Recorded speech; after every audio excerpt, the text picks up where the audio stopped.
ચોર પાપી વ્યસનીનામ સંઘ પાખંડીનામ તથા કામીનામ ચ ન કર્તવ્યો જનવંચન કર્મણામ.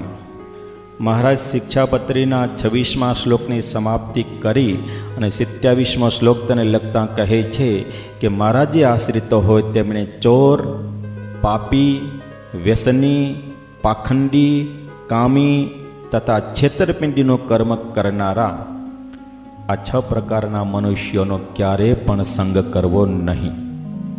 શતાનંદ સ્વામી આ શ્લોકનું વિવરણ કરતાં સમજાવે છે કે મહારાજે આ શ્લોકમાં બતાવેલા 6 પ્રકારના જે મનુષ્યો તેનો સંગ કરવો નહીં એટલે તેઓને સાથે મિત્રતા રાખવી નહીં, તેઓની સાથે બેસવું ઉઠવું પણ નહીં. કારણ કે એવા પુરુષોની સાથે બેસવા ઉઠવાથી તેની અસર જરૂર પોતાને લાગે છે. આ વિષયમાં મહાભારતનું વચન પ્રમાણરૂપ છે. મહાભારતની અંદર કહેલું છે કે યદિ સંતમ સેવતે યદ્ય સંતમ તપસ્વીનમ યદિ વાસ્તેનમ એવા વાસો યથા રંગ વસમ પ્રયાતિ તથા સતેષામ વશમભ્યુપૈતિ. આ મહાભારતનો શ્લોક છે.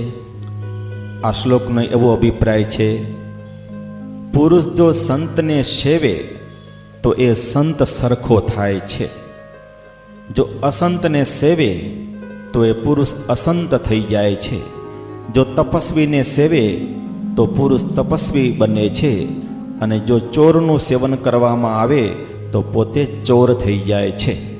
અને વળી ઉત્તમ પુરુષોનું સેવન કરવાથી પુરુષની બુદ્ધિ શ્રેષ્ઠ થાય છે, મધ્યમ પુરુષોને સેવાથી તેની બુદ્ધિ મધ્યમ થાય છે, અને નીચ પુરુષોની સાથે સહવાસ રાખવાથી તેની બુદ્ધિ નીચ થઈ જાય છે.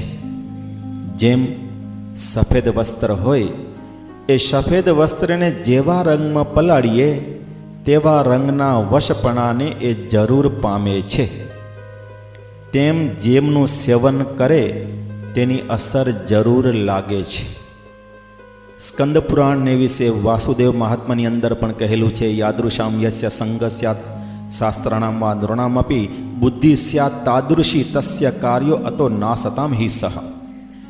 વાસુદેવ મહાત્માને વિશે કહેલું છે કે પુરુષને જેવા શાસ્ત્રોનો સંગ હોય કે જેવા પુરુષોનો સંગ હોય તો એ પુરુષની બુદ્ધિ તેવા પ્રકારની જ થાય છે. શાસ્ત્રનું જે સેવન હોય તો એની બુદ્ધિ સત થાય છે, અને અસત શાસ્ત્રનું જો સેવન હોય તો તેની બુદ્ધિ અસત થાય છે. માટે સજ્જન પુરુષોનું સેવન કરવું, સત્શાસ્ત્રોનું સેવન કરવું, પણ અસત પુરુષોનું કે અસત શાસ્ત્રોનું સેવન ક્યારે પણ કરવું નહીં. આવો મહારાજનો અભિપ્રાય છે.